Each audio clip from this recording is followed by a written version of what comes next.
Meu nome é Beatriz, tenho 62 anos e hoje vou dividir com vocês uma história que aconteceu comigo há mais de 20 anos, mas que ainda ecoa na minha alma como se fosse ontem. Uma história de traição, manipulação e uma descoberta que mudou tudo para sempre. Se você está me ouvindo agora, saiba que sua presença aqui já significa muito para mim, porque histórias como essa precisam ser contadas para que outras mulheres não passem pelo que eu passei.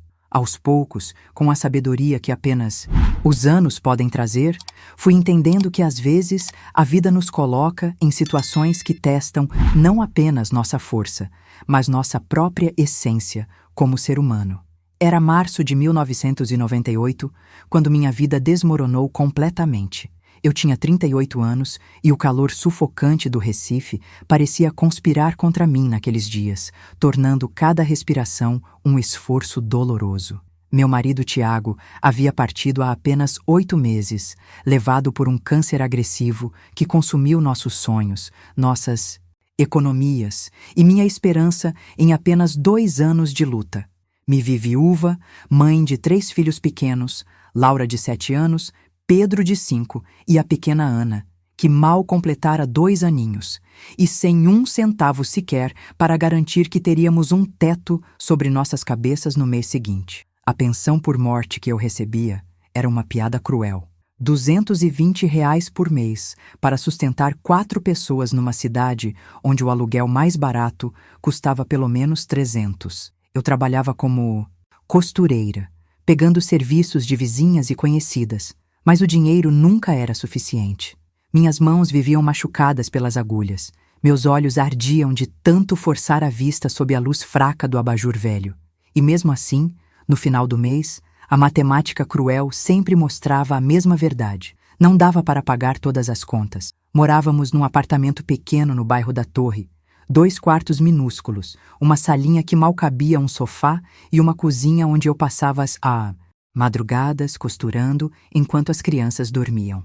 As paredes tinham manchas de umidade que eu tentava disfarçar com panos coloridos, e o chão de cerâmica estava tão gasto que em alguns lugares já não se via mais o desenho original. Era um lar humilde, mas era nosso lar, o único lugar no mundo onde meus filhos tinham para chamar de casa.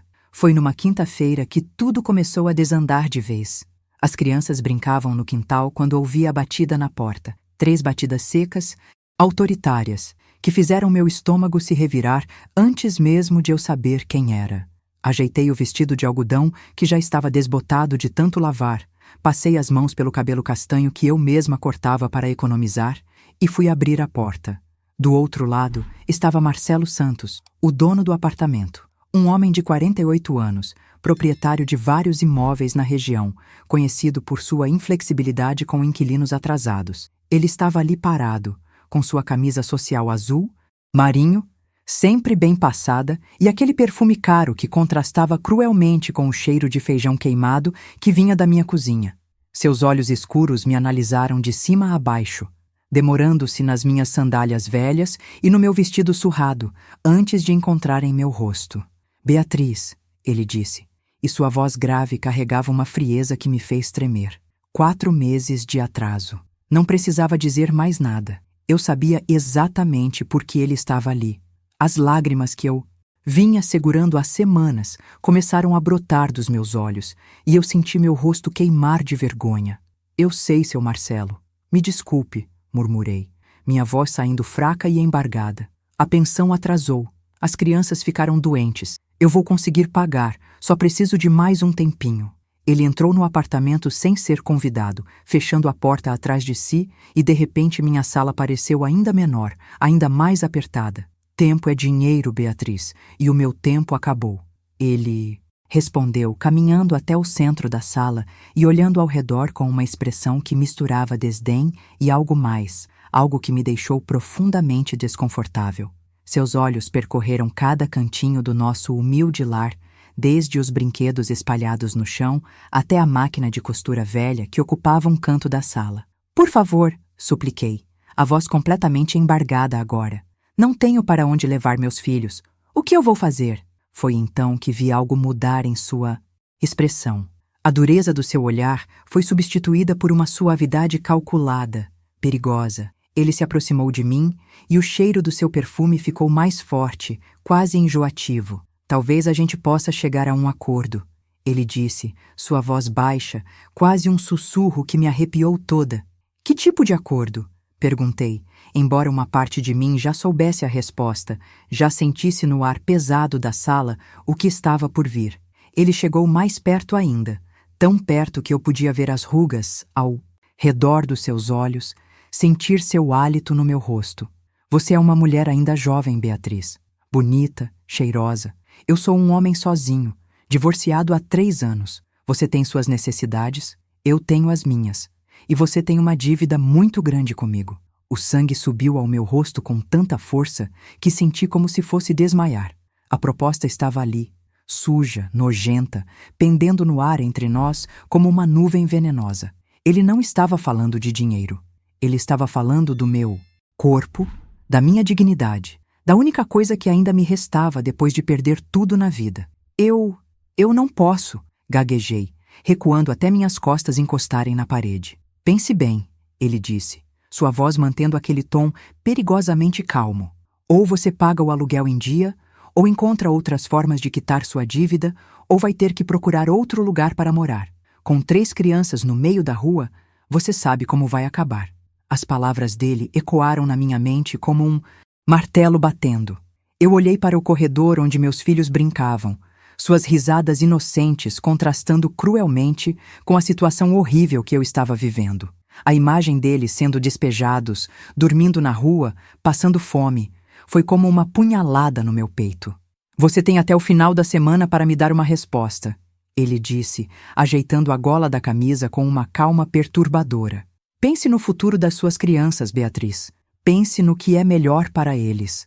E então ele se virou e saiu, deixando para trás apenas o cheiro do seu perfume caro e o peso de uma escolha impossível. Caí no sofá velho, as lágrimas finalmente rolando livres pelo meu rosto. Olhei para a foto do meu Tiago na estante, seu sorriso largo me encarando. E por um momento, senti como se ele estivesse me julgando lá do céu. O que eu faço, meu amor? Sussurrei para a fotografia.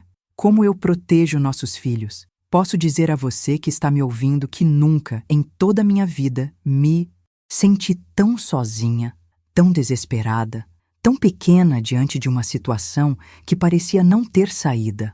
A proposta de Marcelo era repugnante, um insulto à memória do meu marido e à minha própria dignidade como mulher e como mãe.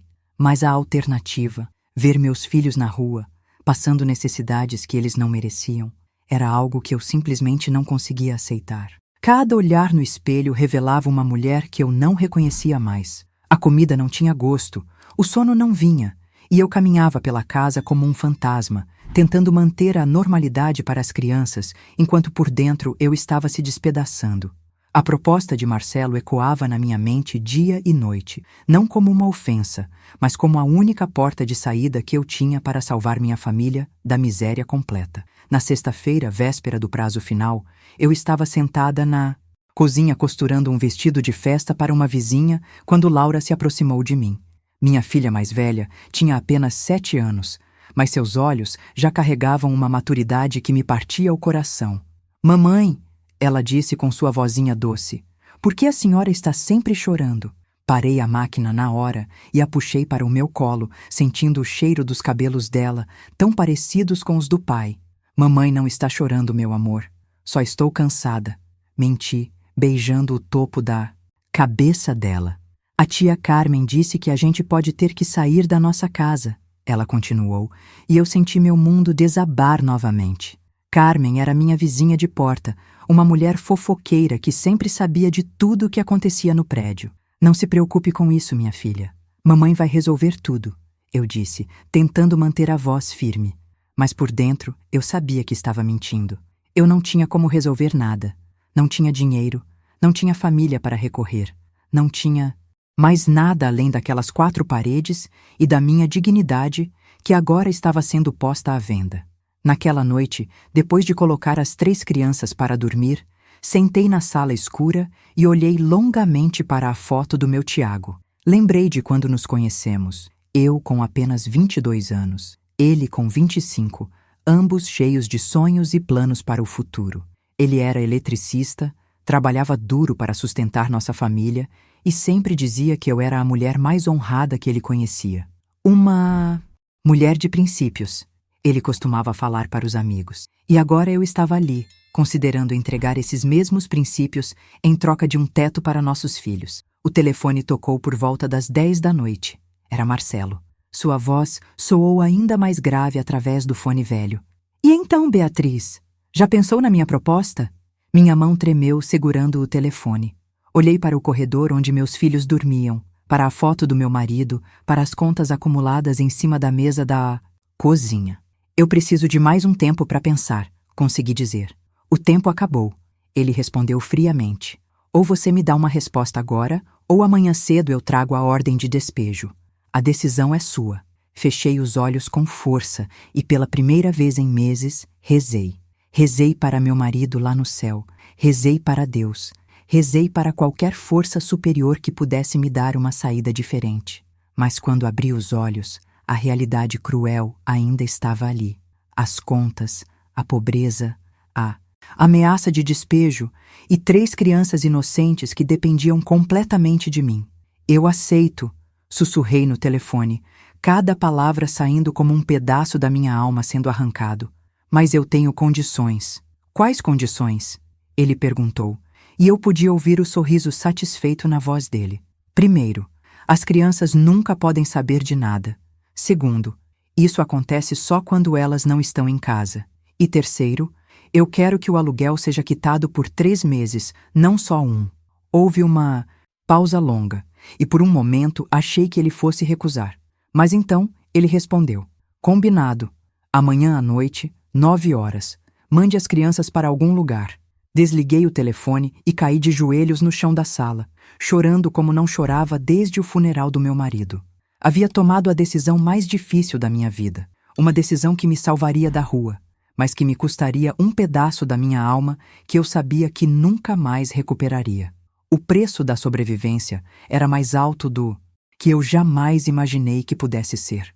No sábado de manhã, levei as crianças para a casa da minha cunhada Joana, que morava do outro lado da cidade. Inventei uma história sobre precisar fazer uma faxina pesada no apartamento e que seria melhor elas ficarem lá brincando com os primos. Laura me olhou desconfiada. Aquela menina sempre foi muito esperta, mas não questionou. Antes de sair, ela me deu um beijo no rosto e disse: "Volta logo, mamãe. A gente te ama muito." Essas palavras ecoaram na minha mente o dia inteiro.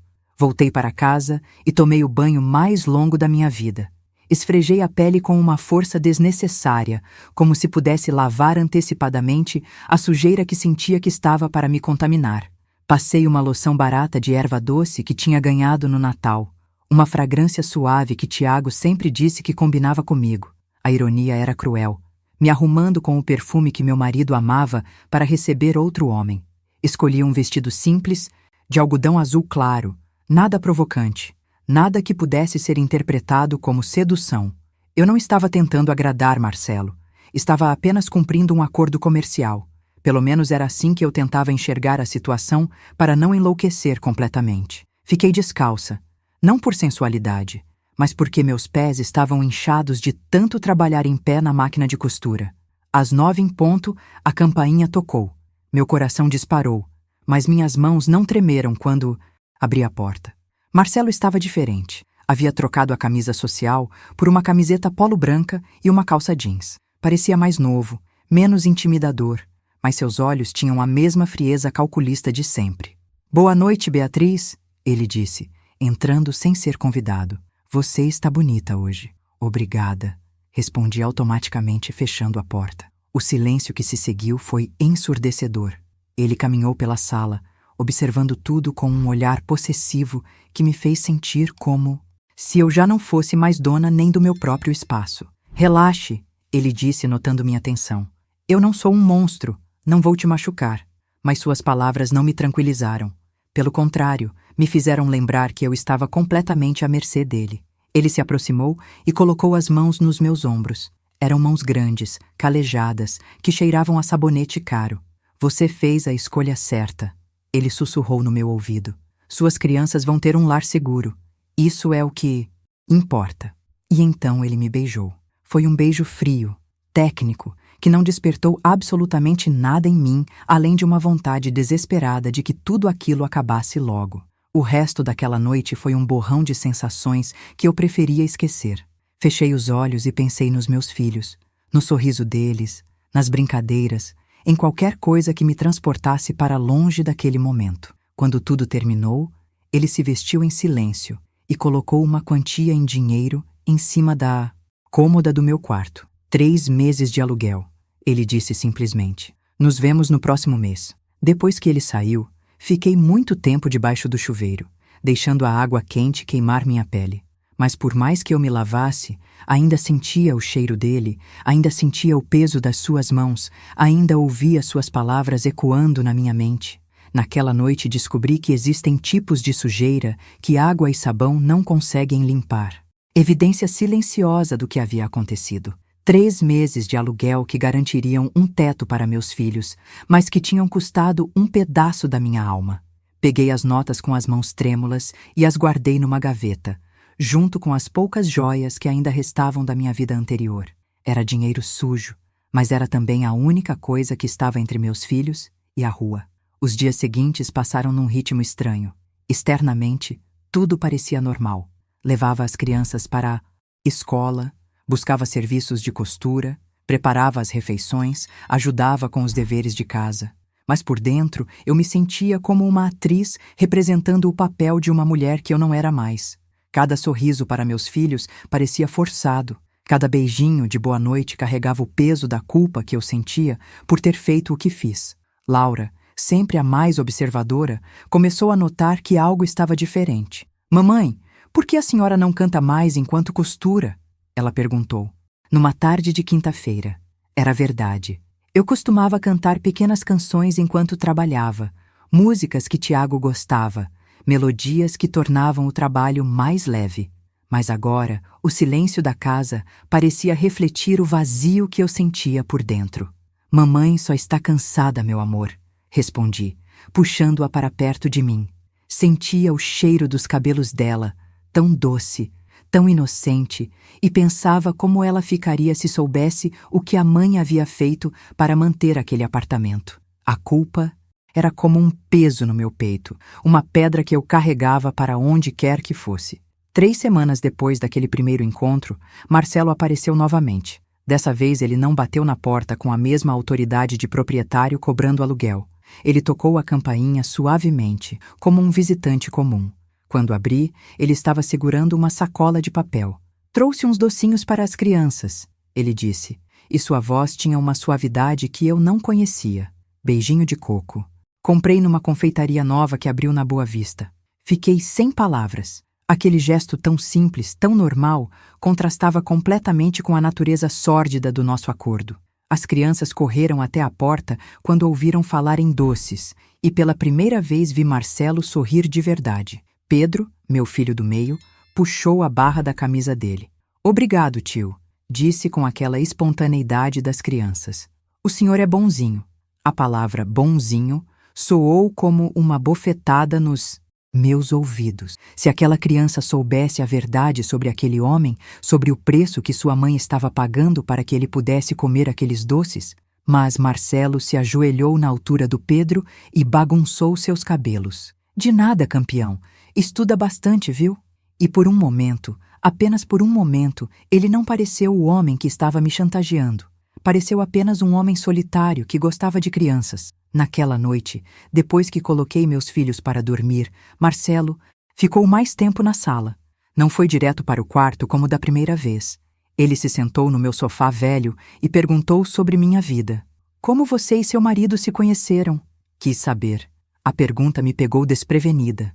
Na festa junina da igreja, respondi, sem saber por que estava participando da conversa. Eu tinha 22 anos, ele 25. Dançamos a noite toda. Ele era um homem de sorte, Marcelo disse, e havia algo diferente no seu olhar. Uma mulher como você, bonita, trabalhadora, boa mãe. Não é fácil encontrar. Senti meu rosto corar. Não estava acostumada a receber elogios, especialmente não daquele homem naquela situação. Ele trabalha no quê? Continuou. Trabalhava, corrigi. Era eletricista. Morreu de câncer no pâncreas. Vi algo passar pelos olhos dele. Uma sombra que não consegui decifrar. Sinto muito, ele disse, e parecia sincero. Deve ter sido muito difícil. Foi, respondi surpreendida com minha própria honestidade. 2 anos de tratamento. Vendemos tudo que tínhamos. No final, não adiantou nada. Lágrimas começaram a brotar dos meus olhos sem que eu percebesse. Era a primeira vez em meses que alguém me perguntava sobre Tiago, sobre nossa luta, sobre a dor de perdê-lo. Marcelo se aproximou e delicadamente enxugou uma lágrima do meu rosto. O gesto foi tão inesperado, tão terno, que me deixou completamente confusa. Você não merecia passar por isso, ele disse baixinho. Não merecia ficar sozinha com tanta responsabilidade. E naquele momento, pela primeira vez desde a morte do meu marido, me senti vista, compreendida por alguém. Mas então, a realidade voltou como um tapa na cara. Aquele homem não estava sendo gentil por bondade. Ele estava sendo gentil porque eu era sua propriedade agora, comprada e paga. Vamos terminar logo com isso, eu disse, me levantando abruptamente. As crianças acordam cedo amanhã. Vi a decepção passar pelos olhos dele, mas ele não protestou. Seguiu-me até o quarto e fez o que tinha vindo fazer. Desta vez foi diferente. Mais devagar, mais cuidadoso, ele tocou meu rosto durante o ato, murmurou meu nome, tentou estabelecer algum tipo de conexão, mas eu mantive os olhos fechados, o corpo rígido, a mente longe dali. Para mim, continuava sendo apenas um acordo comercial, uma transação necessária para manter meus filhos seguros. Quando terminou, ele não saiu imediatamente como da primeira vez. Ficou deitado ao meu lado por alguns minutos, olhando para o teto. Você tem uma casa bonita, ele disse de repente. Simples, mas acolhedora. Dá para ver que tem amor aqui. Não respondi. Não sabia como responder. Como explicar que aquela casa estava cheia de amor até ele aparecer e transformar tudo em algo sujo? Minha ex-mulher nunca conseguiu fazer nossa casa parecer um lar. Ele continuou. Era tudo muito arrumado, muito frio. Parecia um hotel caro, não uma família. Havia melancolia na voz dele, uma solidão que eu reconhecia porque também sentia, mas não quis me deixar levar por aquela suposta vulnerabilidade. Já havia cometido o erro de humanizá-lo uma vez naquela noite. Antes de ir embora, ele deixou o dinheiro na cômoda como sempre, mas dessa vez acrescentou algo. Uma pequena caixa de bombons importados. Para você, disse simplesmente. Sei que gosta de chocolate. Vi você comprando uns baratinhos no mercadinho outro dia. A observação me arrepiou. Ele estava me vigiando? Há quanto tempo? Mas ao mesmo tempo, havia algo tocante no fato dele ter notado um pequeno prazer que eu me permitia de vez em quando. Depois que ele saiu, fiquei sentada na cama segurando a caixa de bombons. Eram da marca mais cara que eu conhecia, do tipo que eu só via nas vitrines das confeitarias chiques do centro. Abri e provei um. O sabor era incrível, rico, cremoso, completamente diferente dos chocolates baratos que eu costumava comprar no supermercado. E isso me fez chorar mais ainda, porque aquele pequeno luxo tinha vindo das mãos do homem que estava destruindo minha dignidade. Naquela noite, depois de muito tempo acordada pensando, cheguei a uma conclusão perturbadora.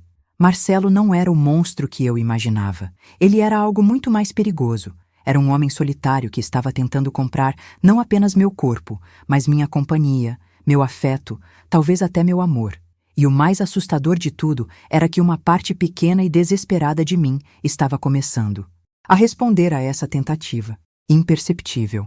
Numa dessas tardes de junho, ele apareceu com uma boneca para Ana. Uma boneca linda, de cabelos loiros e vestido rosa, do tipo que custava mais do que eu ganhava em uma semana de costura. Minha filha mais nova ficou extasiada, abraçando o presente e chamando Marcelo de tio bom. Ver minha bebê sorrindo daquele jeito me partiu o coração, de uma forma que eu não conseguia explicar. Era felicidade e culpa misturadas numa proporção tóxica. Você não precisa trazer presentes, eu disse depois que Ana saiu correndo para mostrar a boneca para os irmãos. Marcelo estava sentado na minha mesa de cozinha, tomando um café que eu havia preparado mais por educação do que por vontade. Eu quero trazer, ele respondeu simplesmente. É prazeroso ver vocês felizes. Havia sinceridade na voz dele que me incomodava profundamente. Seria mais fácil odiá-lo se ele fosse completamente mau. Por que você está fazendo isso? Perguntei de repente, surpreendendo-a, nós dois com minha franqueza. Ele parou a xícara no ar, me olhou fixamente por alguns segundos e então suspirou. Porque faz muito tempo que eu não me sinto útil para alguém, respondeu.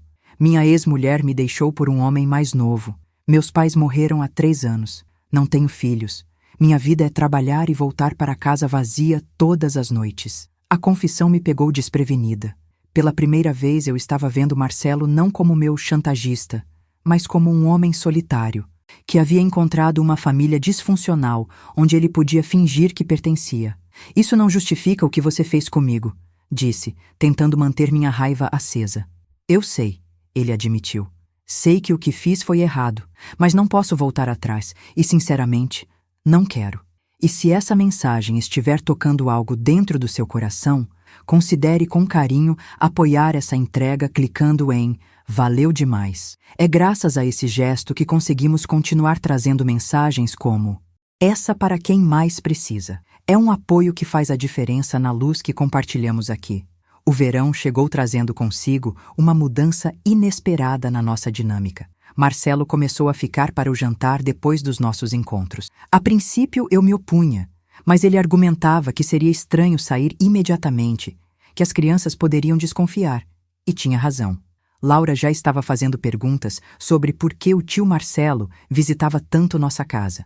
Numa noite de julho, depois que as crianças foram dormir, estávamos na sala assistindo televisão. Ele havia comprado um aparelho novo para substituir nossa TV antiga que vivia com defeito.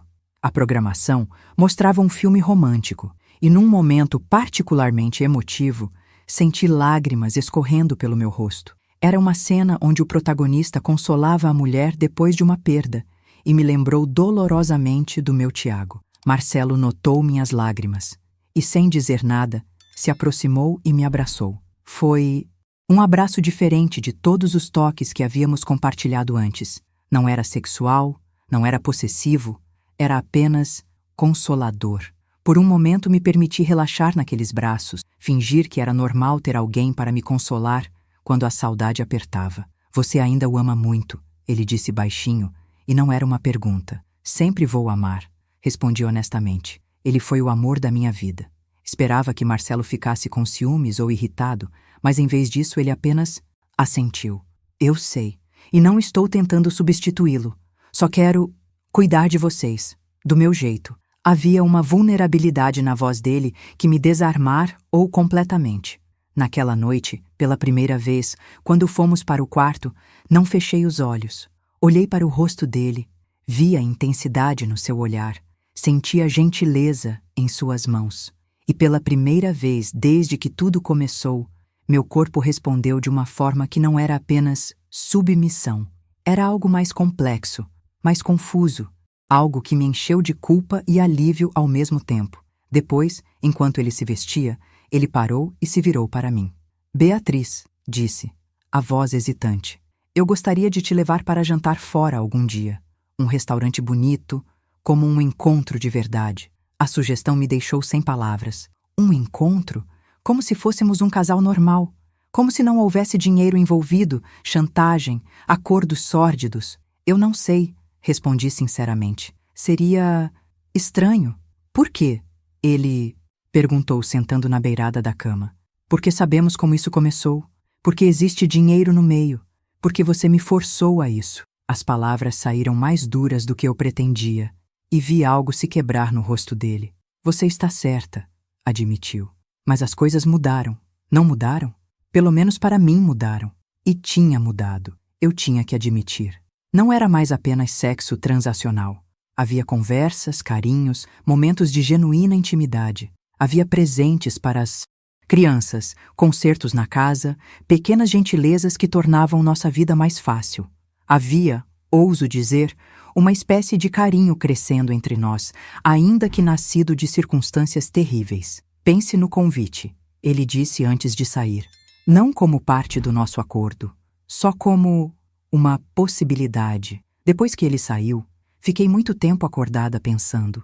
Estava me apaixonando pelo homem que havia me chantageado? Era possível construir algo real sobre bases tão podres? E mais importante, o que Tiago pensaria de mim se estivesse vivo? As semanas seguintes foram um turbilhão de emoções contraditórias. Durante o dia, quando estava costurando ou cuidando das crianças, eu me sentia culpada por estar desenvolvendo sentimentos por Marcelo. À noite, quando ele chegava, eu me pegava esperando ansiosamente por sua presença. Suas visitas haviam se tornado a parte mais esperada dos meus dias, e isso me assustava profundamente. Foi numa dessas noites que tudo mudou. Definitivamente. Marcelo chegou mais cedo que o usual, e eu ainda estava dando banho na Ana. Ele se ofereceu para ajudar, e por um momento hesitei. Mas então pensei que se ele realmente queria fazer parte das nossas vidas, precisava aceitar todas as responsabilidades que isso implicava, incluindo as mais mundanas. Vê-lo ajudando minha filha a se secar, penteando seus cabelos cacheados com uma gentileza infinita, foi uma das cenas mais tocantes que presenciei em muito tempo. Ana ria e conversava com ele como se fosse o pai que ela mal conhecera. E Marcelo, aquele homem que eu via como um predador, estava ali sendo simplesmente um adulto carinhoso cuidando de uma criança. Naquela noite, quando finalmente ficamos sozinhos, ele não tentou me levar para o quarto imediatamente. Em vez disso, segurou minhas mãos e disse: "Eu te amo, Beatriz. Amo você e suas crianças. Sei que começou tudo errado, mas meus sentimentos são verdadeiros." As palavras ecoaram na sala como um trovão. Amor. Ele havia dito que me amava. Aceitar o convite para jantar. Não porque acreditava completamente nele, mas porque precisava entender o que estava acontecendo comigo, com ele, com essa situação toda que havia fugido completamente do controle. Marquei para Joana cuidar das crianças, inventando uma história sobre um trabalho de costura que duraria a noite toda. Minha cunhada não questionou. Ela estava feliz de ver que eu finalmente estava saindo de casa para algo além do trabalho. Passei a tarde inteira me arrumando, algo que não fazia há anos. Escolhi meu único vestido que ainda estava em bom estado, um azul marinho simples, mas elegante, que eu usava para ocasiões especiais nos tempos do Tiago. Arrumei o cabelo num coque baixo e usei a única joia que ainda possuía, os brincos de pérola que minha mãe me deu no dia do meu casamento. Quando me olhei no espelho, vi uma mulher que eu não reconhecia mais. Não era mais a viúva desesperada dos últimos meses, nem a costureira cansada do dia. A dia era eu, a Beatriz que existia antes de toda aquela tragédia. Marcelo chegou pontualmente às 7 da noite, e pela primeira vez desde que o conhecia, ele parecia nervoso. Usava um terno escuro bem cortado e havia se barbeado com mais cuidado. Trazia na mão um buquê de rosas amarelas, não vermelhas, como seria óbvio para um encontro romântico, mas amarelas, que simbolizavam amizade e recomeço. O gesto me tocou mais do que eu queria admitir. "Você está linda", ele disse, quando me viu, e havia uma admiração genuína em seus olhos que me fez corar.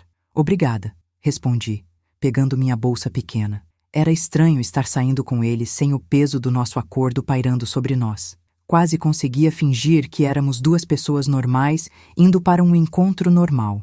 Ele me levou ao restaurante Leite, no centro do Recife, um lugar tradicional que eu conhecia apenas de nome.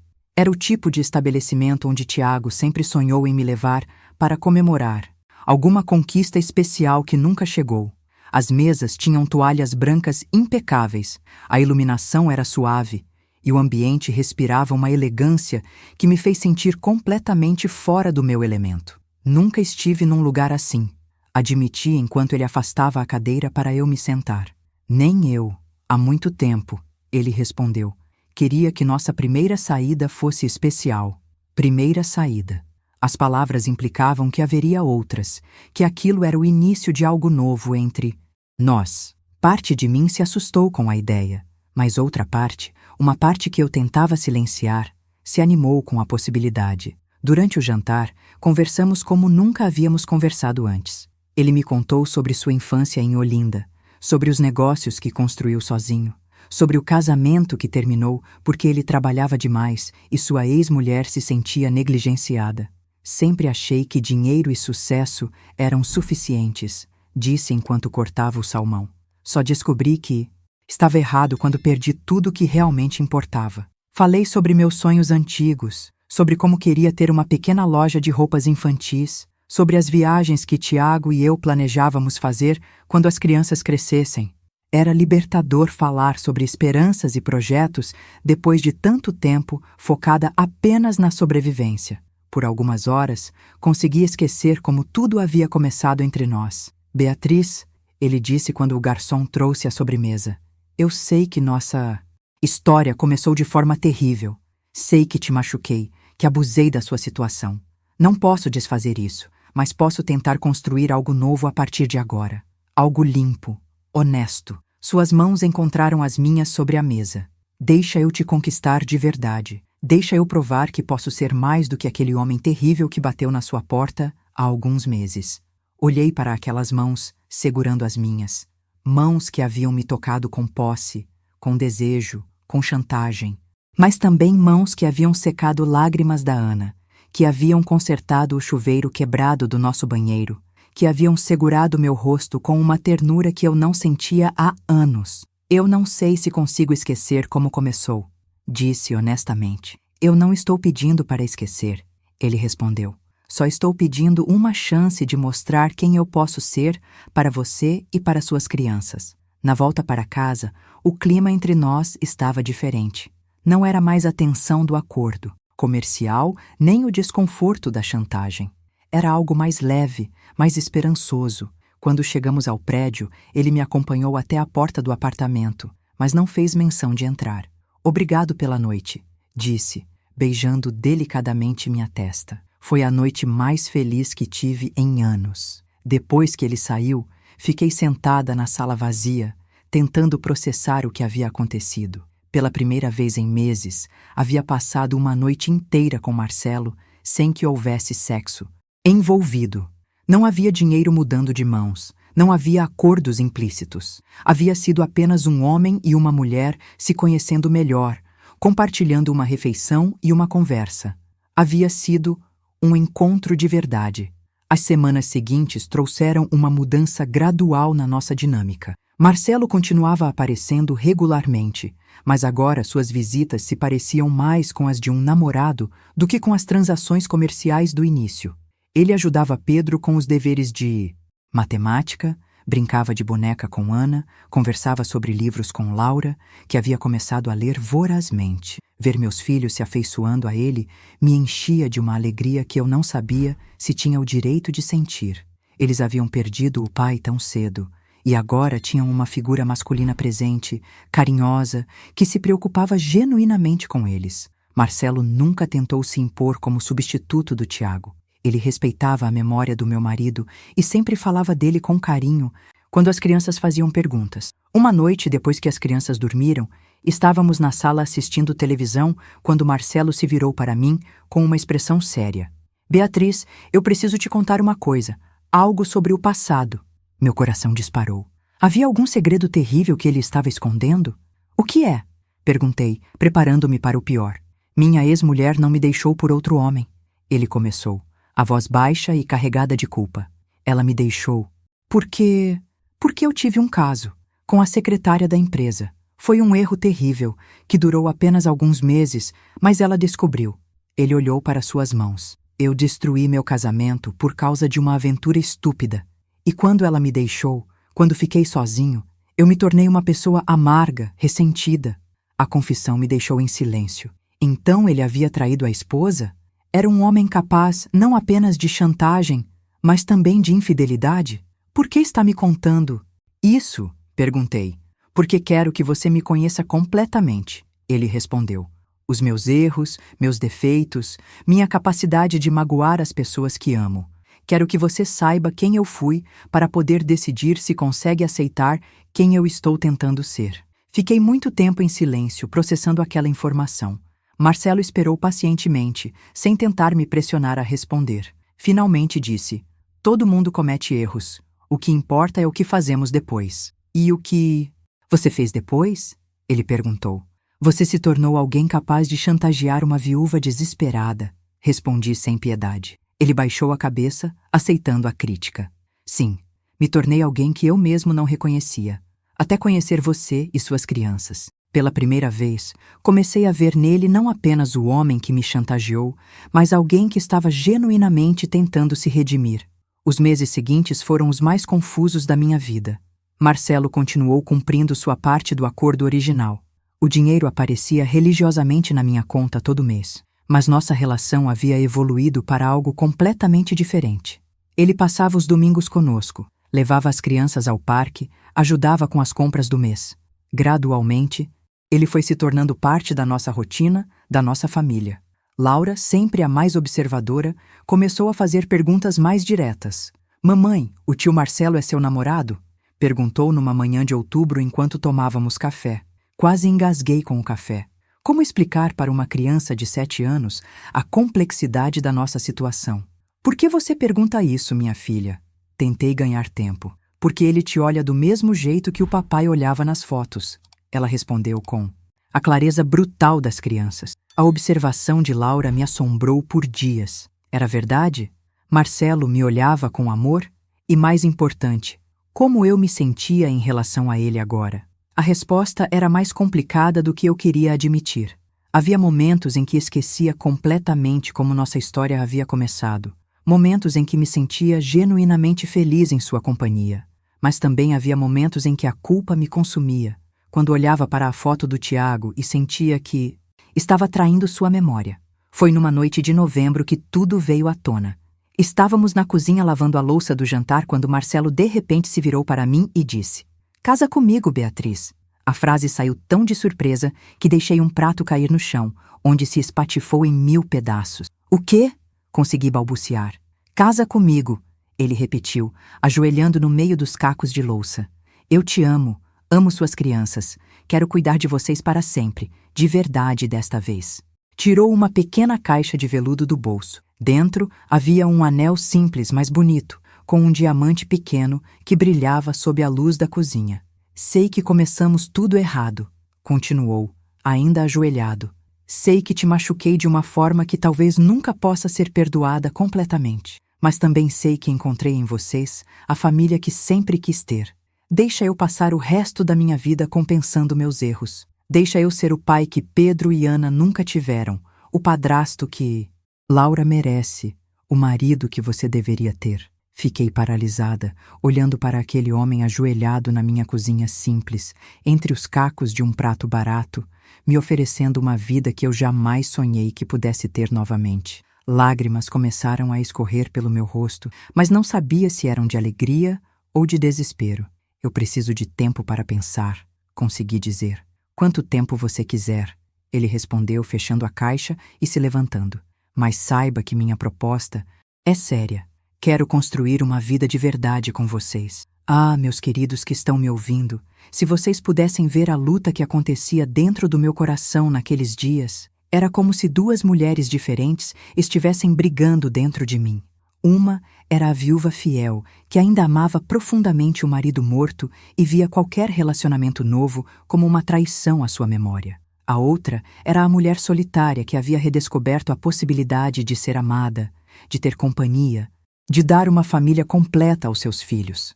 Passei semanas atormentada por essa decisão. À noite, depois que as crianças dormiam, eu ficava olhando a foto do Tiago e conversava com ela como se ele pudesse me ouvir. "O que eu faço, meu amor?" sussurrava para a fotografia. "Você me perdoaria se eu tentasse ser feliz novamente?" Claro que a foto não respondia, mas às vezes eu jurava poder sentir a presença dele me dizendo que eu merecia uma segunda chance de ser feliz. E vocês que estão me acompanhando até aqui, vocês que têm me dado a força para contar essa história tão dolorosa. Se essa mensagem está ressoando no coração de vocês, se sentem que podem apoiar essa jornada de cura e reconstrução, cliquem em "Valeu demais". Vocês nem imaginam como esse carinho de vocês me fortalece para continuar compartilhando essas experiências que podem ajudar outras pessoas. Peço também que nos comentários me contem. Vocês são de onde? Que tipo de histórias mais tocam o coração de vocês? Gostaria muito de conhecer um pouquinho de cada um que está me ouvindo com tanto carinho. Foi durante essas semanas de indecisão que tomei uma decisão que mudaria tudo. Resolvi fazer algo que vinha adiando há anos: arrumar definitivamente as coisas do Tiago.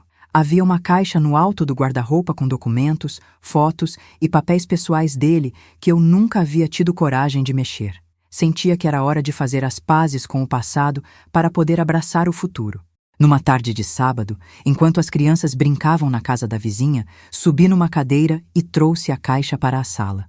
Meu coração batia acelerado enquanto abria aquele recipiente de memórias. Havia fotos da nossa lua de mel, cartas de amor que ele escrevia quando namorávamos, documentos do trabalho, receitas médicas dos tempos do tratamento. Cada objeto era uma punhalada de saudade, mas também uma célula de cura. No fundo da caixa, encontrei uma pasta com documentos que não me lembrava de ter visto antes. Eram papéis de um negócio que Tiago havia tentado abrir anos antes de adoecer, uma pequena empresa de instalações elétricas que ele sonhava em ter. Abri a pasta com curiosidade e comecei a ler os contratos. Era uma sociedade. Tiago era um dos sócios, e o outro sócio era... Meu sangue gelou nas veias quando li o nome: Marcelo Santos. As mãos começaram a tremer violentamente enquanto continuava lendo. Havia cartas trocadas entre advogados, documentos de dissolução da sociedade, acusações de apropriação indébita. Marcelo havia enganado meu marido, desviado o dinheiro da empresa, forçado Tiago a sair do negócio sem receber praticamente nada em troca.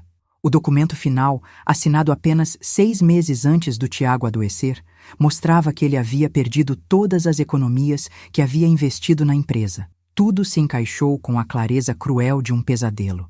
O dinheiro que Tiago perdeu naquela sociedade era o mesmo dinheiro que poderia ter pagado por um tratamento melhor, por medicamentos mais caros, por uma chance real de cura. Marcelo não havia apenas roubado o dinheiro do meu marido. Ele havia roubado sua esperança de vida. E depois, como se não bastasse a primeira traição, ele havia aparecido na minha porta sabendo exatamente quem eu era, sabendo que minha miséria era consequência direta das suas ações. A chantagem, o acordo sórdido, toda aquela história de redenção e amor verdadeiro, tudo havia sido uma mentira elaborada. Marcelo não estava tentando se redimir por acaso comigo. Ele estava tentando aliviar sua própria culpa pelo que havia feito ao meu marido. Cada gesto de carinho, cada presente para as crianças, cada palavra de amor havia sido uma farsa para encobrir o fato de que ele era diretamente responsável pela nossa miséria. Sentei no chão da sala, rodeada por aqueles documentos malditos, e chorei, como não chorava desde o funeral do Tiago. Chorei pela ingenuidade de ter acreditado que Marcelo poderia ter mudado. Chorei pela traição dupla que havia sofrido. Chorei pelas minhas crianças, que haviam se afeiçoado a um homem que era, na verdade, o responsável pela morte do pai deles. Havia sido construído sobre uma mentira monstruosa. Marcelo conhecia perfeitamente minha história porque ele mesmo havia escrito os capítulos mais dolorosos dela. As crianças chegaram da casa da vizinha, encontrando-me ainda no chão da sala, cercada por papéis. Laura, com sua sensibilidade aguçada, percebeu imediatamente que algo estava errado. "Mamãe, por que a senhora está chorando?" perguntou, se aproximando com cuidado. Consegui me recompor o suficiente para inventar uma desculpa sobre estar com saudades do pai, o que não era mentira, afinal. Mas por dentro eu fervia de raiva, de decepção, de uma dor que era diferente de tudo que já havia sentido. Naquela noite, quando Marcelo chegou para a nossa rotina de sempre, eu estava preparada. Havia guardado os documentos numa pasta separada e os coloquei bem à vista em cima da mesa da sala. Quando ele entrou, sorrindo como sempre, trazendo sorvete para as crianças, senti uma vontade física de gritar. Como ele conseguia manter aquela farsa? Como conseguia olhar nos olhos dos meus filhos, sabendo o que havia feito ao pai deles? "Boa noite, meu amor", ele disse, se inclinando para me beijar. Desviei o rosto. "Preciso conversar com você", disse, minha voz soando mais fria do que o gelo. Depois que as crianças dormirem, ele percebeu a mudança no meu tom, mas não disse nada. Passou a noite toda brincando com Pedro e Ana, ajudando Laura com um projeto da escola, sendo o pai perfeito que havia se tornado nos últimos meses. Ver aquela encenação me deixava fisicamente nauseada. Quando finalmente ficamos sozinhos, peguei a pasta e a coloquei na mesa entre nós. Você conhecia meu marido, disse sem rodeios. Vi o sangue fugir do rosto dele instantaneamente. Beatriz, eu posso explicar, começou, mas o interrompi. Explica então. Explica como você roubou todas as economias do homem que eu amava. Explica como você destruiu o sonho dele de ter o próprio negócio. Explica como você sabia exatamente quem eu era quando bateu na minha porta pela primeira vez. Marcelo ficou em silêncio por longos minutos, olhando para os documentos como se eles fossem cobras venenosas. Quando finalmente falou, sua voz estava quebrada. Eu não sabia que você era esposa do Tiago quando vim cobrar o aluguel pela primeira vez. Só descobri depois, quando vi uma foto dele aqui na sala. E mesmo assim continuou, disse, minha voz carregada de desprezo. Mesmo sabendo que eu era viúva do homem que você havia roubado. Não foi roubo. Ele tentou se defender fracamente. Foi um desentendimento comercial. Não me insulte, explodi. Eu li tudo. Você desviou dinheiro, forjou documentos, obrigou meu marido a sair da sociedade sem receber o que tinha direito. Esse dinheiro poderia ter salvado a vida dele. As palavras saíram como gritos, e por um momento temi que as crianças acordassem. Marcelo abaixou a cabeça e, pela primeira vez desde que o conhecia, ele pareceu realmente pequeno, derrotado. Você tem razão, admitiu. Fiz coisas terríveis na época. Estava passando por um divórcio complicado, perdendo tudo, e tomei decisões desesperadas. Quando reconheci você naquela foto, quando entendi quem você era, a culpa quase me matou. Mas não o suficiente para te fazer parar. Observei amargamente. Eu tentei parar, ele disse, levantando os olhos para me encarar. Depois que soube quem você era, eu pensei em rasgar o contrato de aluguel, em deixar vocês morarem aqui de graça. Mas aí, eu me apaixonei. Me apaixonei por você, pelas crianças, pela família que vocês eram. E pensei que se eu cuidasse bem de vocês, se eu desse a vocês tudo o que meu dinheiro pode comprar, talvez isso compensasse o mal que fiz. Compensasse? Quase gritei novamente. Você acha que presentes e jantares românticos compensam ter roubado o dinheiro que poderia ter salvado a vida do pai dos meus filhos? Você acha que me amar compensa ter me chantageado quando eu estava no meu pior momento? Lágrimas de raiva escorriam pelo meu rosto, mas não eram lágrimas de fraqueza. Eram lágrimas de fúria pura. Marcelo se levantou e tentou se aproximar de mim, mas recuei violentamente. Não se atreva a me tocar, sibilei. Nunca mais encoste um dedo em mim. Beatriz, por favor, ele implorou. Eu sei que o que fiz foi imperdoável, mas meu amor por vocês é real. As crianças me amam. Você mesma estava começando a me amar também. E isso não pode ser tudo mentira. Pode sim, respondi com uma frieza que me surpreendeu, porque foi construído sobre a pior das mentiras. Cada beijo que me deu foi sobre o túmulo do meu marido. Cada carinho que fez nas minhas crianças foi um insulto à memória do pai deles. Você não nos ama, você nos possui, como uma forma doentia de se redimir do que fez. Vi nos olhos dele que minhas palavras haviam encontrado o alvo, porque no fundo, ele sabia que era verdade. O que você quer que eu faça? Perguntou, a voz completamente quebrada agora. Quero que você saia da minha casa e nunca mais volte, respondi sem hesitar. Quero que você transfira a propriedade deste apartamento para mim. É o mínimo que deve depois de ter roubado meu marido. E quero que desapareça das nossas vidas para sempre. E se eu fizer tudo isso? Ele perguntou. Você me perdoa? Olhei para aquele homem que havia sido tantas coisas para mim, chantageador, amante, quase futuro marido, e senti apenas um vazio profundo onde antes havia tanto amor quanto ódio. Não, disse simplesmente. Nunca, porque você não matou apenas meu marido quando roubou aquele dinheiro. Você matou a mulher que eu estava me tornando novamente. Você matou a esperança das minhas crianças de ter uma família completa. Algumas coisas não têm perdão. Marcelo ficou parado por um longo momento, como se estivesse processando que havia perdido tudo definitivamente. Então, surpreendentemente, assentiu. Você tem razão, disse pegando sua jaqueta. Vou providenciar a transferência do apartamento. Vocês nunca mais vão me ver. Caminhou até a porta, parou e se virou uma última vez. Para o que vale, Beatriz? Eu realmente amo vocês. E sinto muito, por tudo. Depois que ele saiu, tranquei a porta e me encostei nela, finalmente permitindo que o alívio e a exaustão tomassem conta de mim. Estava acabado. O pesadelo havia terminado. Mas junto com o alívio, veio uma tristeza profunda, porque junto com Marcelo também se ia a ilusão de que poderíamos ter sido felizes. As crianças acordariam no dia seguinte perguntando pelo tio Marcelo, e eu teria que encontrar uma forma de explicar por que ele nunca mais voltaria. Amar era o mesmo que havia destruído nossa família. Decidi contar uma versão suavizada da verdade, que ele havia se mudado para muito longe por causa do trabalho e que não voltaria mais. Laura, sempre a mais perceptiva, não se contentou com a explicação. Ele fez alguma coisa ruim, não foi, mamãe? Perguntou numa manhã enquanto tomávamos café. Olhei para aquela menina de apenas 7 anos que já havia perdido tanto na vida e tomei uma decisão. Sim, minha filha, ele fez algo muito ruim para nossa família antes mesmo de nos conhecer. Por isso ele não pode mais fazer parte das nossas vidas. Ela assentiu com a seriedade de quem entende que alguns adultos são capazes de coisas ruins, mesmo quando parecem bonzinhos. Pedro e Ana demoraram mais para se conformar com a ausência de Marcelo. Pedro perguntava quando íamos vê-lo novamente, e Ana carregava a boneca que ele havia dado para todos os lugares, como se fosse um pedaço dele que podia manter perto. Ver a dor das crianças me partia o coração, mas eu sabia que havia feito a escolha certa. Elas eram jovens o suficiente para se recuperar, para encontrar novas figuras masculinas de referência que não trouxessem consigo o peso de tantas mentiras. Marcelo cumpriu sua palavra.